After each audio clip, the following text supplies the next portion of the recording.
안녕하세요. 반갑습니다. 룩과 함께 떠나는 묵상여행 5번째 시간입니다. 지난 한 주 여행은 잘 다녀오셨습니까? 여행의 맛 중 하나는 여행 후기를 남기는 것인데요.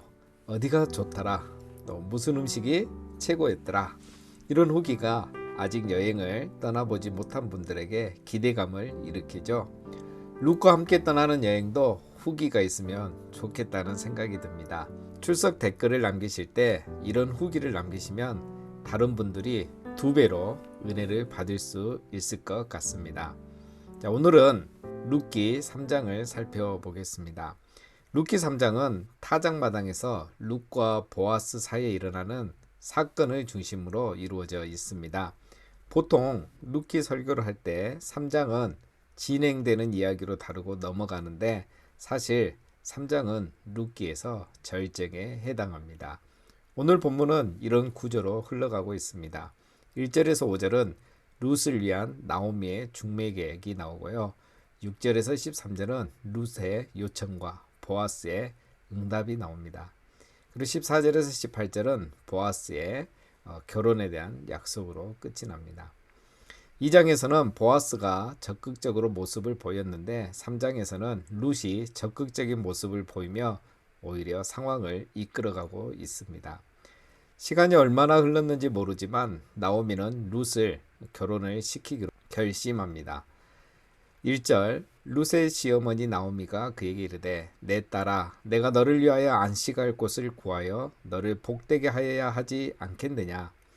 1장에서 나온 안식이라는 말이 다시 나옵니다. 베들레헴에 돌아올 때 나오미는 며느리들이 고향으로 돌아가 재혼을 하라고 했었죠. 그런데 지금 나오미는 룻에게 내가 너를 위하여 재혼을 하게 해줘야 하지 않겠느냐라고 말합니다. 자, 여러분, 이 말을 보면 나오미는 현재까지는 계대 결혼을 전혀 염두하고 있지 않다는 겁니다. 모압으로 가라고 할 때나 지금이나 나오미는 룻이 재혼을 해서 그냥 평안하게 살기를 바라고 있습니다. 좋은 남편감이 있으니 그 사람과 결혼을 해서 안식처를 찾아야 한다는 것에만 관심이 있습니다. 계대 결혼을 해서 자기 남편의 가문을 다시 살리고 땅을 다시 되찾아야 한다는 그런 생각은 하지 않고 있습니다. 나오미는 룻과 중매해 줄 사람이 이제 누구인지 설명합니다. 2절에 내가 함께 하던 하녀들을 둔 보아스는 우리의 친족이 아니냐. 보라, 그가 오늘 밤에 타작마당에서 보리를 까불리리라. 결혼 상대는 지금까지 이삭을 주었던 밭주인 보아스였습니다. 나오미는 왜 보아스를 룻의 남편으로 생각했을까요? 이미 살펴본 것처럼 보아스의 관대한 성품을 보니 룻을 시집 보내고 싶었던 것입니다. 보아스라면 룻을 받아줄 것이고 그의 인품이라면 룻을 고생시키지 않고 참 위로와 안식을 줄 것으로 믿었던 것입니다. 나오미는 보아스와 룻을 연결시켜주기 위해서 자기의 계획을 룻에게 말합니다. 나오미는 오늘 밤에 보아스가 타작마당에서 보리를 까불린다는 것을 이미 알고 있었습니다. 오늘 밤에 보아스가 타작마당에 나온다는 정보를 이미 가지고 있었던 거죠. 즉각적인 계획이 아니라 이미 오래전부터 생각하고 계획을 해오고 있었다는 것이죠. 타작마당에 나오는 보아스에게 어떻게 다가가야 할지도 이렇게 말해주고 있습니다. 3절에 그런즉 너는 목욕하고 기름을 바르고 의복을 입고 타작마당에 내려가서 그 사람이 먹고 마시기를 다하기까지는 그에게 보이지 말고 그가 누울 때에 너는 그가 눕는 곳을 알았다가 들어가서 그의 발치 이불을 들고 거기 누우라.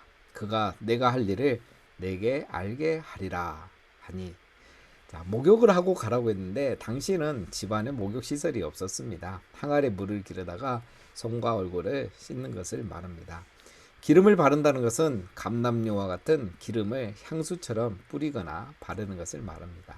또 의복을 입고 타작마당으로 가라고 이렇게 말합니다. 이 의복은 신부 드레스를 말하는 것은 아니겠죠.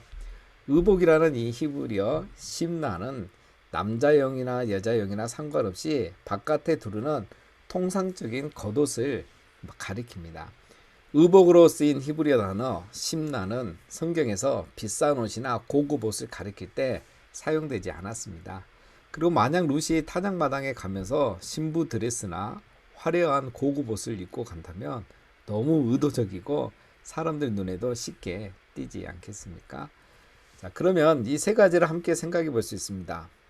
몸을 씻고 기름을 바르고 의복을 갈아입으라고 한 것은 애도의 기간을 끝내고 일상으로 돌아간다는 것이라고 볼 수 있겠죠.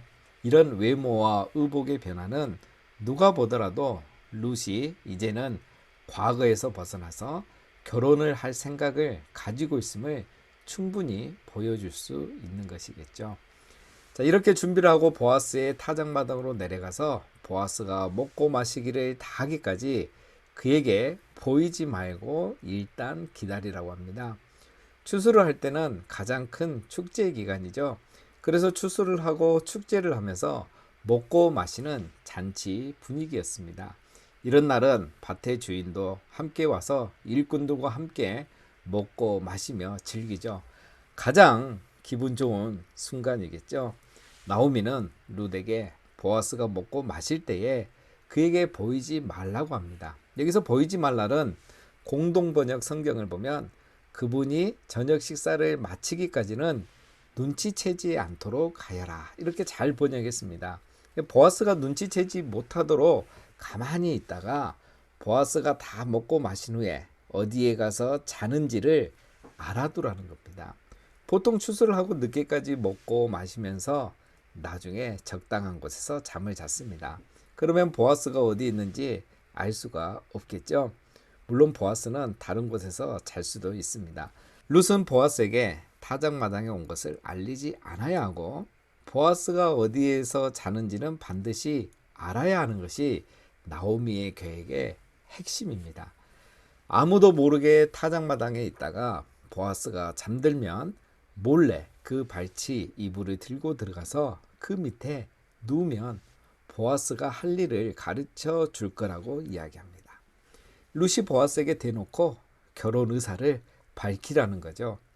자, 여러분, 이것이 상당히 위험한 계획이지 않습니까?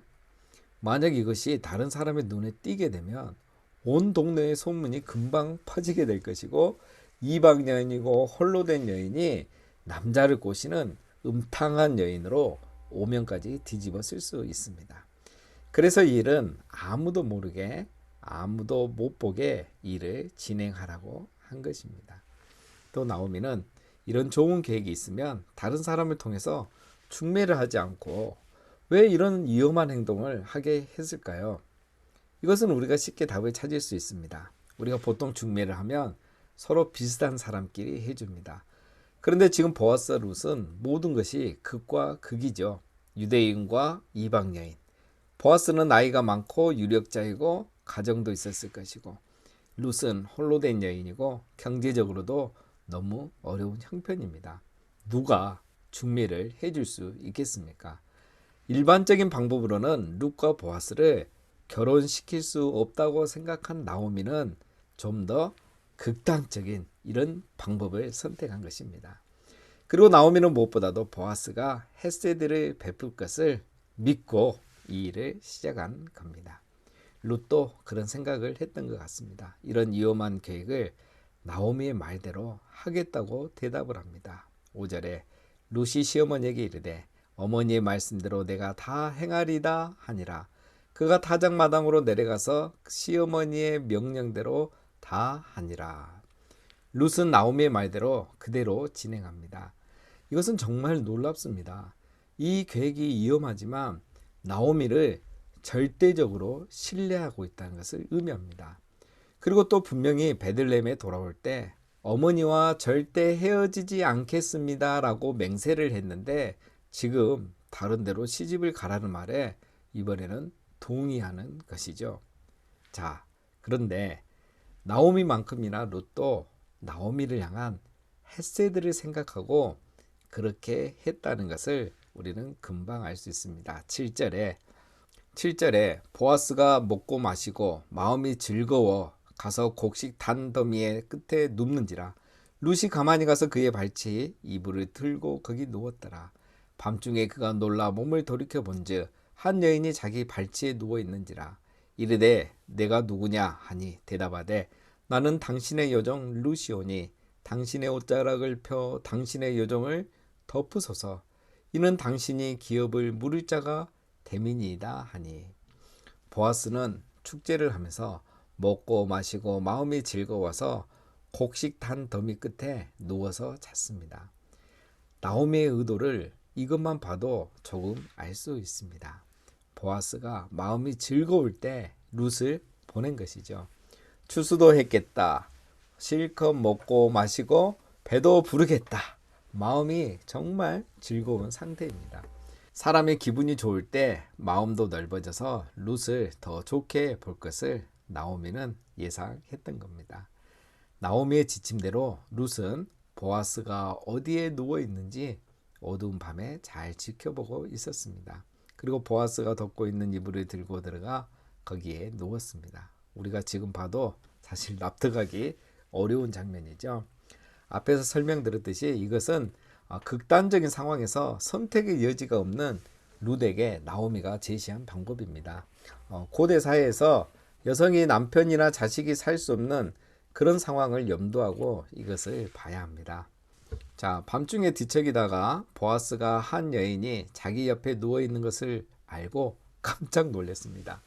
그날 보아스가 술을 많이 마셨는지 룻이 이불 속으로 들어오는 것도 모르고 잤던 것이죠. 깜짝 놀란 보아스가 내가 누구냐 라고 묻자 룻은 나는 당신의 여종 룻이오니 당신의 옷자락을 펴 당신의 여종을 덮으소서. 이는 당신이 기업을 물을 자가 됨이니이다 라고 대답합니다. 여기서 룻이 자신을 여종이라고 표현하는데 이삭을 주우러 갔을 때 말한 여종과는 다른 의미입니다. 그때는 노예 개념을 가진 여종이란 의미로 말을 했고 여기서 여종은 부인이 남편에게 자기를 당신의 종입니다 라고 할 때 사용하는 그런 말입니다. 다시 말해서 나는 지금 당신의 신부감으로 여기 왔습니다 라는 의미입니다. 그리고 룻이 또 아주 지혜롭게 말을 합니다. 당신의 옷자락을 펴 당신의 여종을 덮으소서 라고 말하죠. 이것은 번역을 너무 의역을 해서 사실 룻이 말한 의도를 제대로 살리지 못하고 있습니다. 옷자락이라는 원래의 단어는 날개입니다. 룻은 당신의 날개로 나를 덮으소서 라고 말을 했습니다. 이 말을 들으면 2장에서 비슷한 말을 보아스가 했던 것이 기억나시죠? 보아스가 2장에서 뭐라고 했습니까? 이스라엘의 하나님 여호와께서 그의 날개 아래 보호를 받으러 온 내게 온전한 상 주시기를 원하노라 라고 말했습니다. 하나님의 날개 아래 보호를 받으러 온 내게 하나님이 상 주시기를 원한다고 보아스가 말했는데 룻이 지금 당신의 날개로 나를 덮으소서, 즉 당신이 나를 보호해 주소서, 나의 안식처가 되어주세요 라고 말하는 것입니다. 룻이 상당히 재치있고 또 지혜로운 그런 여인입니다. 이어서 룻은 자신이 청혼한 이유도 설명을 합니다. 당신이 기업을 물을 자가 됨이니이다. 당신이 기업 물을 자 고엘이기 때문에 나와 결혼해 주세요 라고 말하고 있는 겁니다. 그런데 사실 이것은 나오미와 했던 이야기는 아닙니다. 갑자기 룻은 왜 이 말을 하는 것일까요? 룻은 처음에는 재혼할 생각이 없었고 평생 나오미와 살 생각이었죠. 그런데 보아스가 기업 물을 자, 즉 고엘이라는 것을 알게 되었고 마음이 바뀐 것입니다. 보아스와 결혼하면 보아스가 나오미의 땅을 사서 시아버지의 땅을 다시 되찾을 수 있을 거라는 생각을 한 것입니다. 룻은 지금 고엘 제도를 제대로 이해한 것이죠. 만약 보아스가 엘리멜렉의 땅을 산다고 해도 나오미에게 그것을 되돌려 줄 수 없습니다. 땅의 상속은 아내가 아니라 자녀만 받을 수 있었습니다. 그런데 나오미와 룻이 둘 다 자녀가 없잖아요. 나오미가 잃어버린 땅을 되찾는 방법은 보아스와 룻이 결혼해서 자녀를 낳고 그 자녀가 나오미의 손자가 되면 보아스가 고엘이 되어 사준 땅을 상속해 줄 수 있습니다.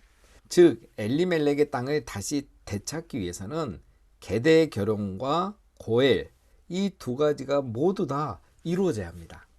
나오미는 단순히 재혼만 생각했는데 룻은 계대 결혼과 고엘을 다 생각한 겁니다. 그래야 시어머니 나오미가 먹고 사는데 지장이 없기 때문입니다.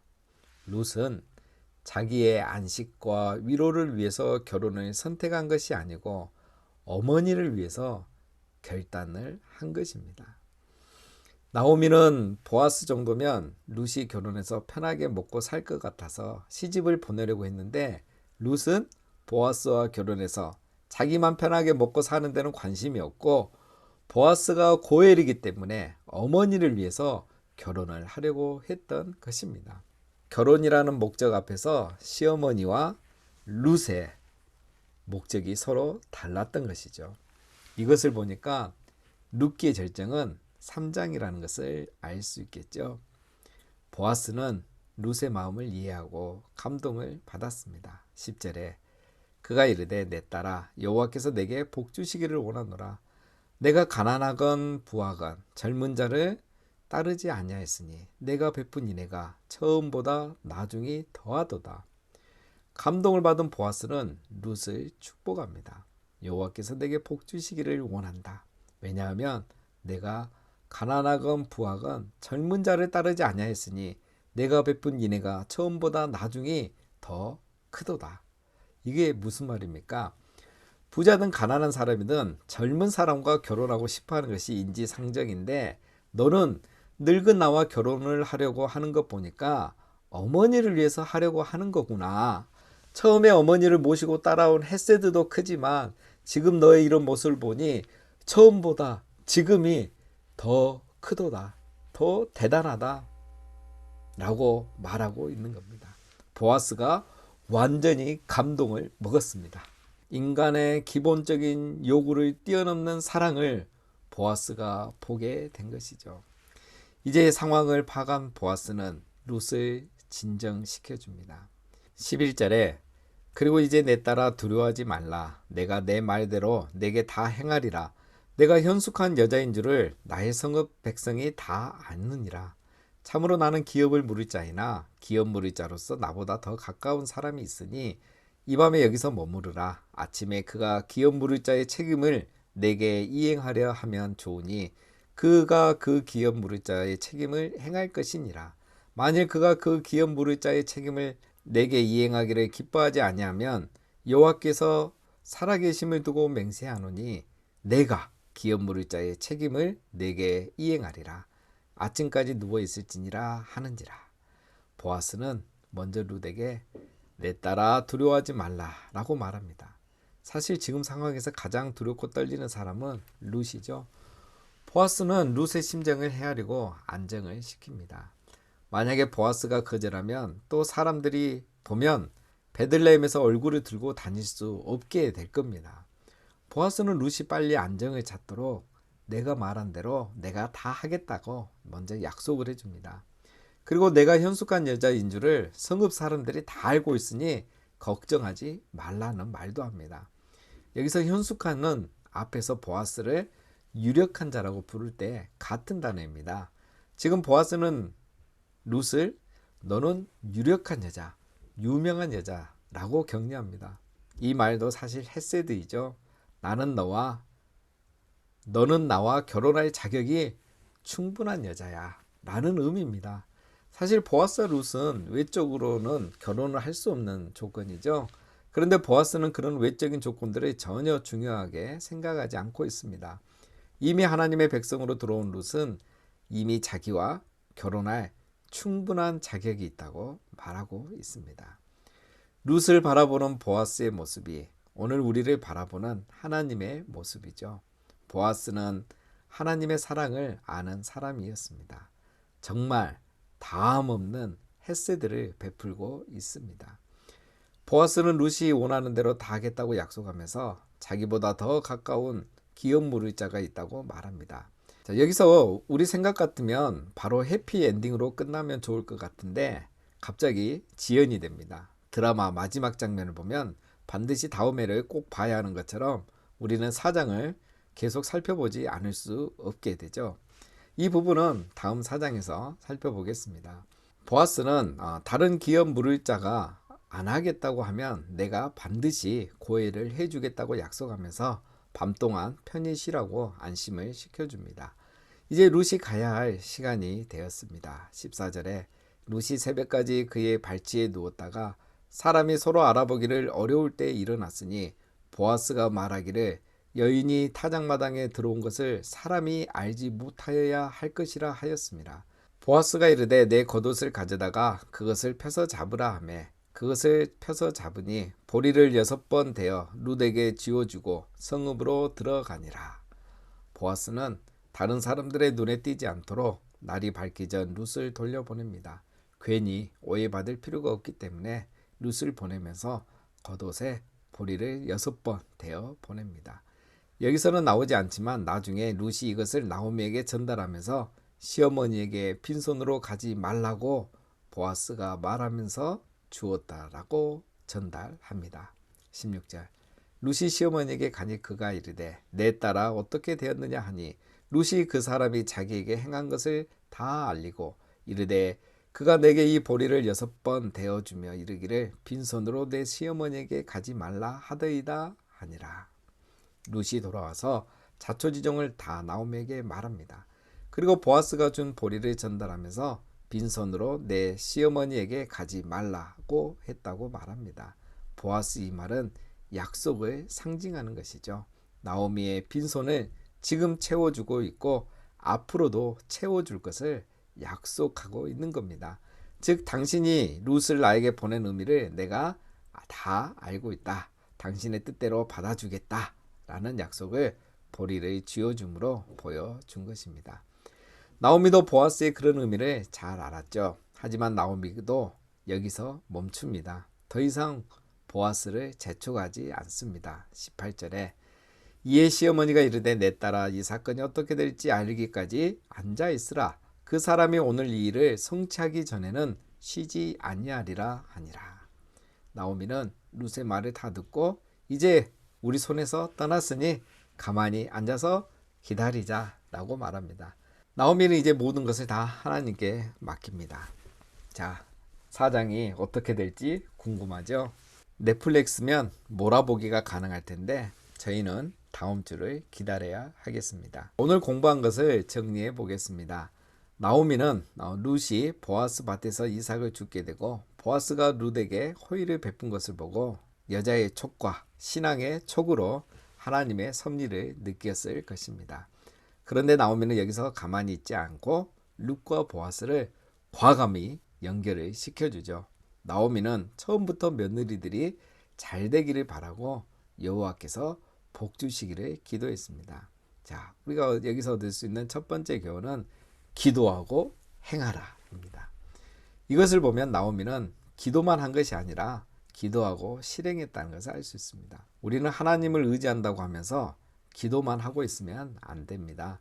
오늘 3장은 나오미의 기도와 지혜, 룻의 용기와 순종, 보아스의 호의를 통해서 모든 것이 이루어지고 있는 거죠.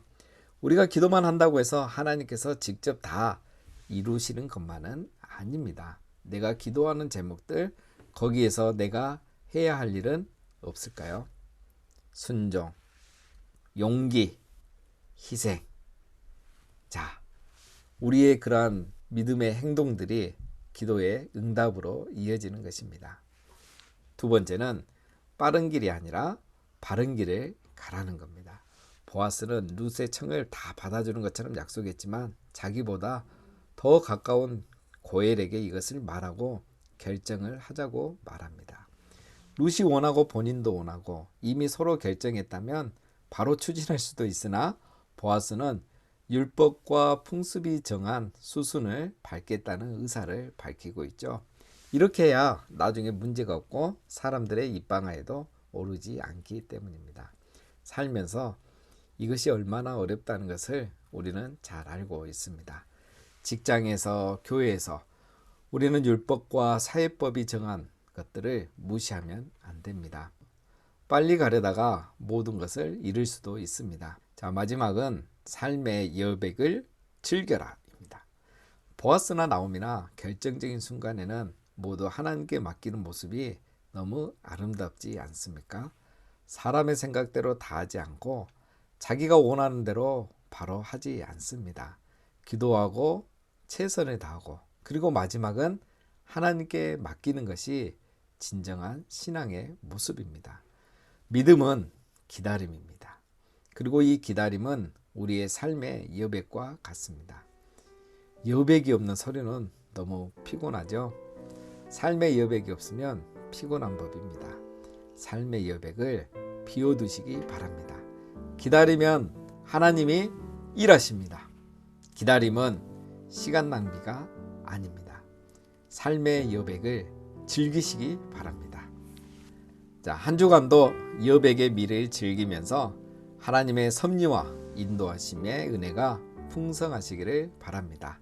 오늘도 수고하셨습니다. 감사합니다.